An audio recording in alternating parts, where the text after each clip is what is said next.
A Dallas judge denied the Texas Attorney General's request to block the State Fair's ban on firearms. Good evening, I'm Clarice Tinsley.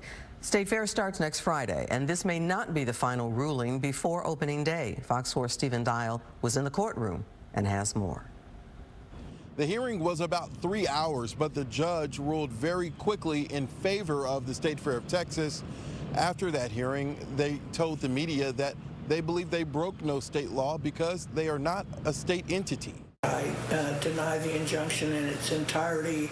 Thursday, lawyers for the Texas Attorney General's office argued the city of Dallas and State Fair of Texas was in violation of state law. At the heart of the issue is the State Fair's new ban preventing license to carry card holders from bringing guns inside. The policy change happened after a shooting last year involving a gunman who did not have a license. These citizens are being denied their equal access to public space.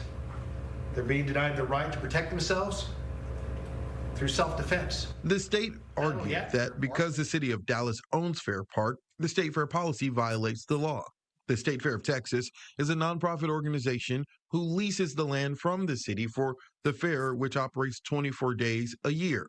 If there is no state action, then there cannot be any constitutional violation. And even if there was state action, as I pointed out in my opening, there is, under the constitutional provisions, a recognition that there are certain places that were never intended to have guns be present. Back in 2016, Ken Paxton took a very different position with a non-binding opinion, giving nonprofits the green light to do what the fair did. In fact, that same year, Paxton's office told the Fort Worth mayor that the Fort Worth Zoo was in their rights to ban concealed carry.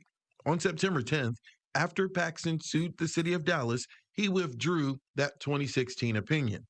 Jeff Tillotson is the attorney for the city of Dallas. He's never withdrawn an opinion. You have to go back to Greg Abbott many years ago based on a statute. The state's only witness was the AG investigator who received complaints about the policy change. He testified that he isn't a lawyer, but he also did not agree with Paxton's 2016 opinion. Paxton could appeal to the Court of Appeals in Dallas. In past cases, due to the urgency of a ruling, he could also try to go straight to the state Supreme Court. As for the fair, they recognize this fight does not end Thursday. We're just ready to turn our attention to the State Fair, Texas. 8 days away from opening, we're ready to go, and hoping that we can keep our folks as safe as humanly possible. That's the goal. The president of the State Fair of Texas was asked what would happen if someone violated the law. He said they would be asked to return their weapon to their vehicle. He said if they refused, then and only then Dallas police would get involved.